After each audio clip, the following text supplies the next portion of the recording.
మహారాజా ఇది విజయ్ సేతుపతి 50వ సినిమా. ఇప్పుడు ఈ సినిమా నెట్ఫ్లిక్స్లో స్ట్రీమ్ అవుతుంది. ఈ రివ్యూ ఓటీటీ ప్రేక్షకుల కోసం, థియేటర్లో మిస్ అయిన వాళ్ళ కోసం. ఇది తమిళ్తో పాటు తెలుగులో కూడా మంచి వసూళ్లను, విజయాన్ని సాధించింది. తమిళ్లో 2024లో ఇప్పటివరకు అత్యధిక వసూళ్లు సాధించిన రెండవ సినిమా ఇదే. ఈ సినిమాలో ఫస్ట్ హైలైట్ యాజ్ యూజువల్గా విజయ్ సేతుపతి యాక్టింగే. 2 డిఫరెంట్ ఏజ్ గెటప్స్లో న్యాచురల్ యాక్టింగ్తో కథలో ఎమోషన్కి లాస్ట్ దాకా కనెక్ట్ అయ్యి ఉండేలా అద్భుతమైన పెర్ఫార్మెన్స్ ఇచ్చారు. ఇంకా second highlight tight screenplay. Regular ఇంటర్వెల్స్లో ట్విస్టులు, 2 డిఫరెంట్ టైప్ మినిట్స్లో జరిగే స్టోరీని పర్ఫెక్ట్గా ప్రజెంట్ చేయడం, ముఖ్యంగా క్లైమాక్స్లో ట్విస్ట్ అదే turning point and haunting point కూడా. ఇంకా టూకీగా కథలోకి వచ్చేస్తే, మహారాజా ఒక సెలూన్ షాప్లో పనిచేస్తుంటాడు. భార్య, 2 సంవత్సరాల కూతురు. ఒకరోజు యాక్సిడెంట్లో ఇల్లు కూలిపోయి మహారాజా భార్య చనిపోతుంది. కానీ కూతురు అదృష్టవశాత్తు ఒక చెత్త కుండి, స్టీల్ బకెట్ లాంటిది మీద పడి బతుకుతుంది.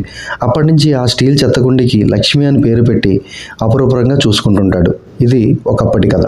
కొన్ని సంవత్సరాల తర్వాత ఊరికి దూరంగా ఒంటరిగా ఉన్న ఓ ఇంట్లో 14-15 సంవత్సరాల కూతురుతో పాటు ఉంటాడు మహారాజా. ఒకరోజు కూతురు స్పోర్ట్స్ మీట్ కోసం బయట ఊరికి వెళ్తుంది. రోజు తండ్రికి ఫోన్ చేసి తన sports event photos, videos share చేస్తూ వాళ్ళు అదృష్టంగా భావించే లక్ష్మి, అదే చెత్తకుండీ ఫొటోస్ కూడా పంపించమని అడుగుతుంటుంది. ఇది తర్వాత కథ. ఇప్పుడు మహారాజా తన ఇంట్లో చిందరవందరగా పడి ఉన్న సామాన్లతో పాటు పడి ఉంటాడు. స్పృహలోకి వచ్చి తలకి గట్టుతో పోలీస్ స్టేషన్కి వెళ్ళి తన ఇంట్లో రాత్రి దొంగలు పడ్డారని, విలువైన వస్తువులేం పోలేదని, లక్ష్మిని మాత్రం ఎత్తుకెళ్లారని చెప్తాడు.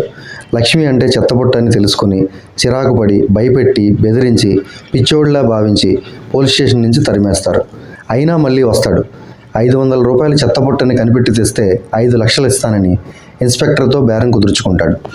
ఇన్స్పెక్టర్ అయోమయానికి గురైన 5 లక్షల కోసం అపనమ్మకంతోనే ఇన్వెస్టిగేషన్ స్టార్ట్ చేస్తాడు. ఆఖరికి మహారాజాని వదిలించుకోవడం కోసం డిట్టో అలానే ఉండే చెత్తబుట్టని తయారు చేయించి ఒకడిని దొంగలా సెటప్ చేస్తారు. అక్కడి నుంచి కథ అనుకోని మలుపులు తిరుగుతూ, ట్విస్ట్స్ ఒకటి రివీల్ అవుతూ, కథలో మొదటి నుంచి ఉన్న లింకులన్నీ కలుస్తూ ఎమోషనల్ క్లైమాక్స్తో ఎండ్ అవుతుంది. సినిమా అయిపోయిన క్లైమాక్స్ కొన్ని రోజుల వరకు మనల్ని వెంటాడుతూ సినిమా మొత్తం రీకలెక్ట్ చేసుకునేలా చేస్తుంది. అంత ఇంపాక్ట్ ఇస్తుంది క్లైమాక్స్. 3 స్టేజ్ల్లో కథ, ఇన్సిడెంట్స్, క్యారెక్టర్స్ ప్యారలల్ స్క్రీన్ ప్లేతో భలే కనెక్ట్ అవుతాయి. మహారాజా ఇంటికి ఆ రోజు రాత్రి దొంగతనానికి వచ్చింది ఎవరు? ఆ దొంగలు దొరికారా? వాళ్ళు లక్ష్మిని ఎందుకు ఎత్తుకెళ్లారు? లక్ష్మి దొరికిందా? కూతురికి ఏమైంది? పోలీసులు ఏం చేశారు? అసలు కథ తెలుసుకోకుండా స్ట్రైట్ అవే సినిమా చూసేయండి. చెప్పాను కదా, నెట్ఫ్లిక్స్లో స్ట్రీమ్ అవుతుంది.